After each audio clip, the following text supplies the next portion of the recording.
Hey everyone, welcome back. It's Adam Macias with NativeForAlpha.com, and in today's video I'm going to go over, although it pains me to make this kind of video, my thoughts on why you probably shouldn't move to Aurora, Colorado, or reasons why you may not like Aurora, Colorado.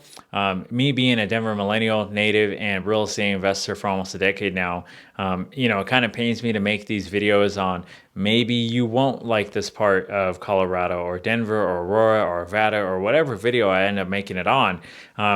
But got to do it. No city is perfect, even though I think Denver is perfect. It's going to be disagreements and things people bring up. So let's get into the video. Hopefully this helps you out. If you're considering moving to Aurora, Colorado in 2021, this may not even be deal breakers for you, but just in case, let's get into the video and hope it helps.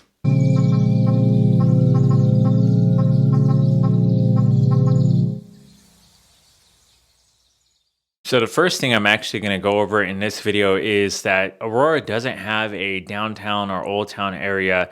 Although there's a lot of shopping areas and a lot of places like that. Here's how I quickly found that out. For me personally, I am a coffee addict. And when I first started doing deals in Aurora, I've done plenty in Aurora. And when I first started doing deals in there, when I would go on seller appointments, I have a addiction to coffee shops where whether it's a day I don't have appointments or a day I do, I always made it a habit. And this is obviously before the way things are right now. That was my second office. So that's my biggest gripe right off the bat about Aurora is there's no dedicated downtown feel. Sure, you have like Southlands and other shopping areas, but it's not like if you go into Old Town Littleton, Old Town Arvada, places like that. And obviously downtown, where downtown, Hudson Hill, Wash Perk, Steam, Corvus, there's so many coffee shops that are either local or if they may be a little bit corporate, where you're flooded with restaurants and coffee shops in certain parts of town. And it sounds funny, but I'm talking about my first experience with exploring Aurora when I started doing deals there and just kind of noticed, man, it's really difficult to not feel a corporate vibe and there's nothing wrong with that.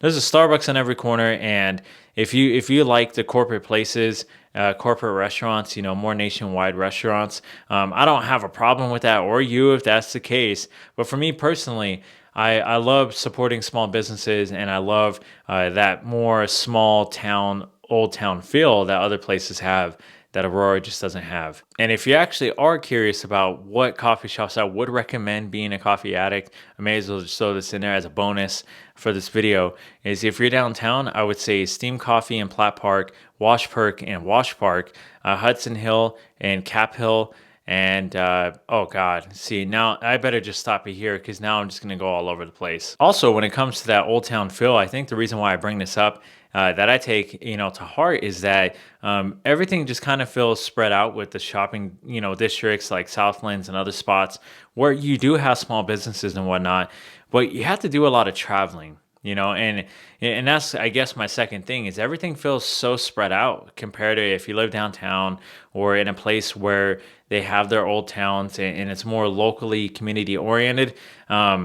You just don't really get that in Aurora. I have a hard time every time I go and look at a house and I want to go grab a cup of coffee real quick. I feel like you just have to drive so far between spots and to get to grocery stores and stuff. So if you're looking for a place where in the summertime and in warmer weather where you're going to do a lot of bike riding it doesn't matter what it is, to get to farmers markets or to get to shopping centers and whatnot, you always got to take big streets and highways and whatnot just to get to spots that you may enjoy.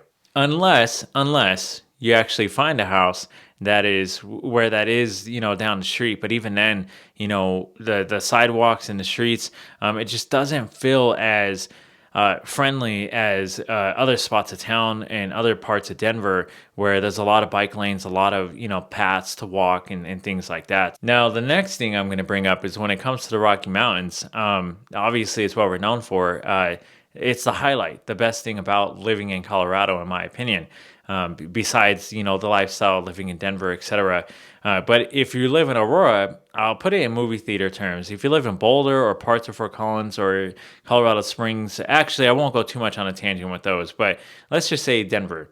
if you're living in Denver, Golden, is going to be the furthest west, most popular part of the metro area, that where you're basically in the mountains, and Boulder as well. Boulder is in the mountains, it's in your backyard. So that's front row areas right there on the western slope. But if you live in Aurora, it depends on where you're at. Maybe Southeast Aurora, Southlands, South Shore, Towns Reach, like that part, you're going to get phenomenal views. But regardless of where you live in Aurora, the Rocky Mountains, and hopefully you live on a hill, because that's what it's going to take to get a good view of the Rocky Mountains. You're going to feel like you're in 10th, on that upper row of the movie theater, where it's like, second, third from the top. And obviously, if you live on the really eastern part of Colorado, I mean, you barely are seeing the mountains. I mean, yes, of course, the mountains are big enough for you to see, but that's going to be a thing that probably will be a disappointment, because if you are new here and you are exploring Denver and visiting the city, you'll be like, wow, you can still see the Rocky Mountains pretty well. And then you're going to be like, well, I'm going to go to Aurora because it's cheaper.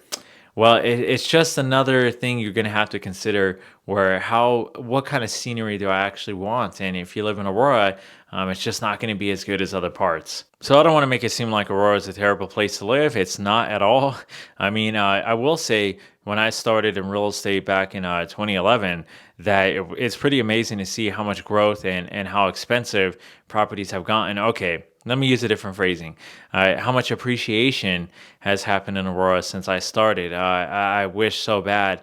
I'm kind of sad to even tell you, from what I remember, what the prices were when I got started. But let's just say condos were not selling above 100,000 at the time. So a lot of growth has happened. It's getting really popular.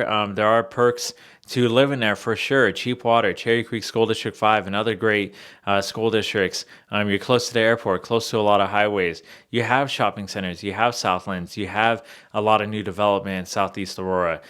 There's a lot of great things, affordability.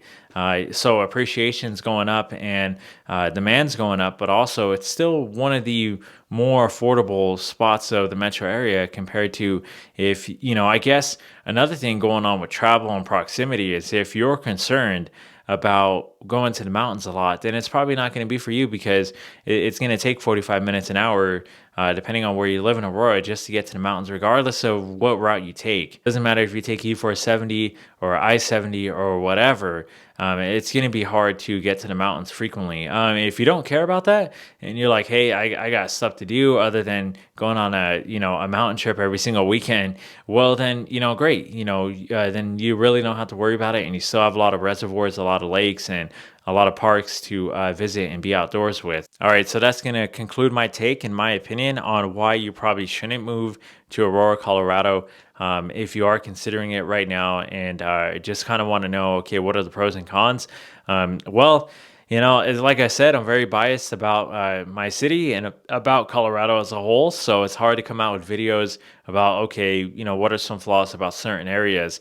So I hope this was helpful. Probably none of this probably wasn't even a concern or a deal killer for you on wanting to buy a house in Aurora. Not only that, but it's not like you have to live in Aurora forever. There's so many other great spots, but it's a great spot for you to move to if you're like, hey, I just need to get to Colorado. So thank you for watching this video. I hope it was helpful. Stay in good health, and I will see you on the next video.